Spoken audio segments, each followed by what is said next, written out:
Guys, I need your help. Please don't go. मलाई भन्नु ल हैन यो समाजमा के भइरहेको छ हैन आई हेभ नो आइडिया हैन मलाई म रङ छु कि राइट छु भन्नेको लागि प्लिज मलाई भनिदिनु होला है यो पुरा स्टोरी सुन्नु होला अनि त्यसपछि ल अनि मेन भनेको हैन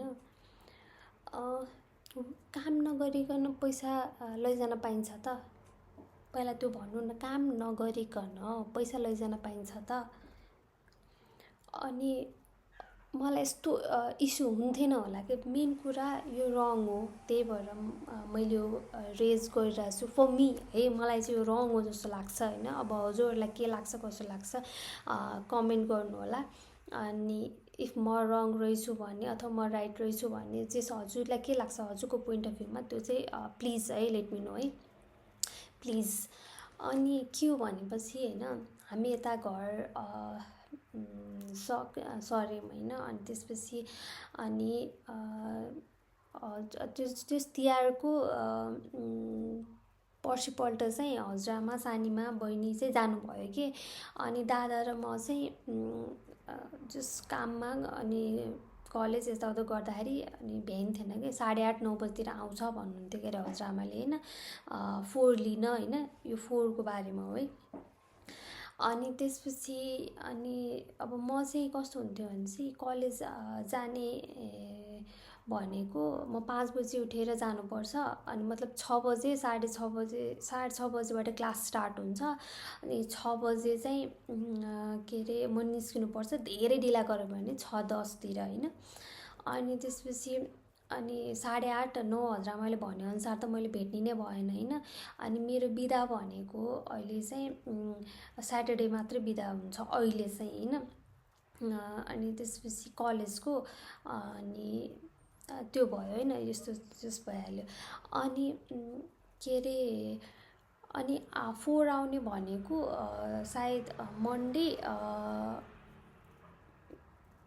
वेडनेसडे र फ्राइडे भन्नुभयो कि सन्डे वेडनेसडे र फ्राइडे भन्नुभयो यस्तो कहिले भन्नु मैले बिर्सेँ ल अनि त्यसपछि जस मेरो बिदाको दिन चाहिँ पर्थेन हैन अनि दादाको पनि बिदाको बेलामा त्यस्तो हुन्थेन दादाले चाहिँ 8:30 मा निस्किनुहुन्छ यहाँबाट हैन निस्किनै पर्छ दादाको हस्पिटलमा जानको लागि अनि 8:30 सम्म आएको थिएन के हैन अनि पहिलो कुरा खै के झगडा परेको थियो हैन हजुरले कन्फर्म गर्नु होला अनि त्यो 4 वाला रिलेटेड के झगडा परिरहेको थियो त्यही भएर 4 उठाउन पनि आएको थिएनन् 1.5 महिना जति भएको थियो सायद हैन अनि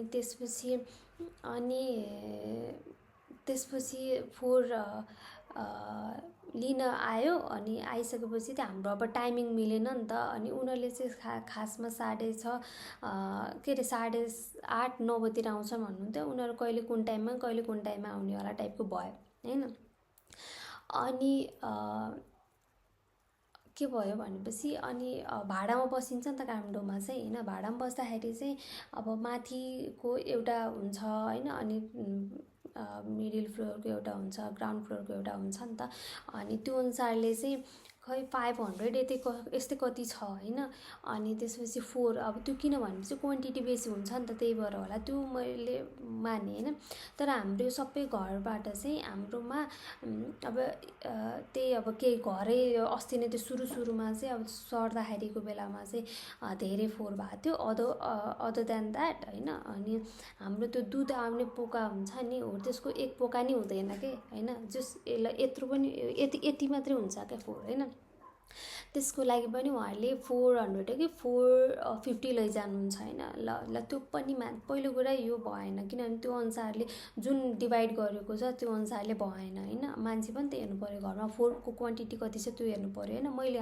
मेरो आफ्नो पोइन्ट अफ भ्यू राखेको छु ल अनि त्यसपछि त्यो भयो अनि त्यसपछि उहाँ लिन नि आउनु भएन उहाँको टाइम पनि बेटाइम वाला टाइप चाहिँ हाम्रो पनि त सोच्नु पर्यो नि त हैन एउटा टाइम पनि टक्क मिलाएर यस्तो टाइममा आउने भन्ने गर्नु पर्यो नि त त्यो पनि छैन हैन अनि त्यसपछि चाहिँ अनि पैसा लिन आउँदाखेरि चाहिँ 2 महिनाको लगभग 2 महिना हजुरआमा 2 महिना भन्दा बेसी आउनु भएन के अनि 2 महिना भन्दा बेसी नै अनि हामीले चाहिँ 4 चाहिँ दिएको थिएनौँ हैन अनि त्यसपछि त्यो भयो। अनि मैले चाहिँ होइन अनि एटलिस्ट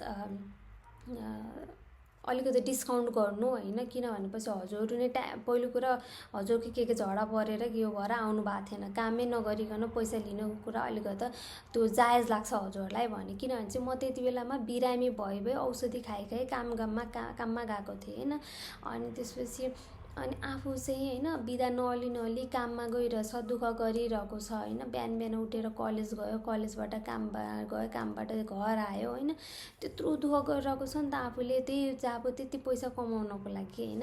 अनि उनीहरू 1.5 महिना काममा आएको छैनन्, अनि 1.5 महिनाको फुल पैसा लैजान पाउँछ नि त, भन्नु न होइन। अनि त्यसपछि अनि त्यो कुरामा अनि मलाई चित्त दुख्यो होइन। अनि मैले चाहिँ त्यो हाम्रो छिमेकीलाई गएर कुरा गरेँ, यस्तो गर्नु मिल्दैन नि त जस्तो लाग्छ मलाई चाहिँ। के छ कसो छ भने अब हाम्रो योभन्दा अगाडि घर थिएन, अब यस्तो फोहोर सोहोरको अब अनि आइडिया नै भएन नि त हामीलाई चाहिँ।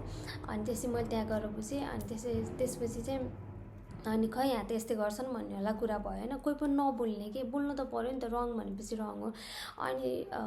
अनि कार्ड एउटा रहेछ बनाउने रहेछ नि, त्यो कार्ड बनाइसकेपछि पैसा लाग्छ भन्ने कुरा भयो होइन।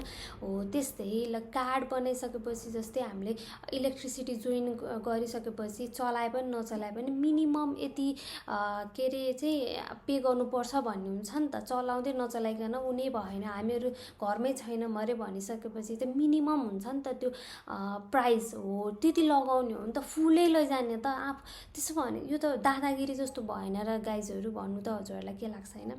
काममै आएको छैन, काममा 1.5 महिना काममा आएको छैन। अनि त्यसपछि काममा आउँदाखेरि पनि आफ्नो मनमर्जीले 1 बजे आइदिए, कहिले 12:30 बजीतिर आइदिए, कहिले 9:30 10 बजीतिर आइदिए। त्यसरी हुन्छ त? अब हामीले त्यही अनुसारले मिलाउन सकिन्थ्यो नि त होइन। हाम्रो फोहोर गएन, त्यहाँ किरै लागेर पुरै उ भएको थियो कि होइन। अनि बिचारा दादाले कति गरेर त्यो सबै सफा गरेर राख्नु भएको थियो होइन। अनि फेरि बाहिर लपोको पारेर अब पहिला लिने आएको थिएन भन्ने कुरा भएको थियो। अनि त्यसरी अनि पछि चाहिँ अनि फेरि कोही मान्छे हामी त्यसो बोल्न नि जान्थेनौँ कि, अब कस्तो भ्याइँदैन राति आइन्थ्यो, अब खानासाना पकाएर खाऊ जाऊ, अनि त्यसपछि चाहिँ नभ्याउने टाइपको भइरहेको थियो होइन। अनि त्यसपछि दसैँ तिहारको बेलामा चाहिँ अनि त्यही टाइम निकालेर अनि त्यसो अफिसबाट आउने बित्तिकै अनि त्यसपछि त्यो पैसा बिहानको त्यही भएर झगडा गराएर अफिस गएको थिएँ म। अनि त्यसपछि त्यही भने पैसा फुल लिएर जानुभयो उहाँ, के अरे दिदी भन्नु कि आन्टी भन्नु, उहाँ जानुभयो सेमलेसली होइन, वाट आई फिल्ड होइन। अनि त्यसपछि किनभने मैले दुःख गरेर कमाएको छु भनेपछि उहाँहरूले पनि एटलिस्ट काम गरेको पैसा लिनु मिल्छ, काम गर्दै नगरेको पैसा चाहिँ लिन मिल्दैन भन्छु म चाहिँ।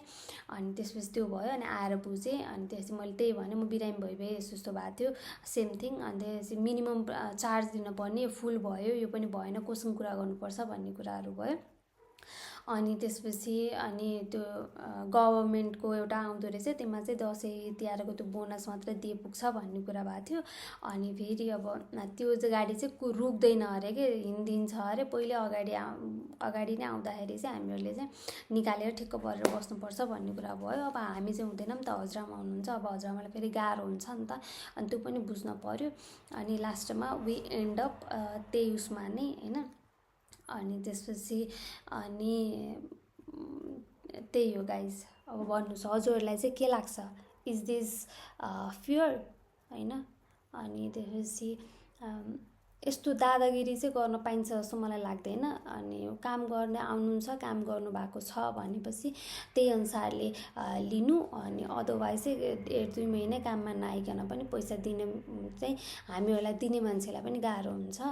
जब 400 रुपियाँ हो भन्ने कुरा हजुरहरूलाई कसैको मनमा होला, तर त्यही 400 रुपियाँले चाहिँ कसैको घर चल्छ नि त होइन। अनि मेन भनेको चाहिँ वाट आई बिलिभ कि के अरे जुन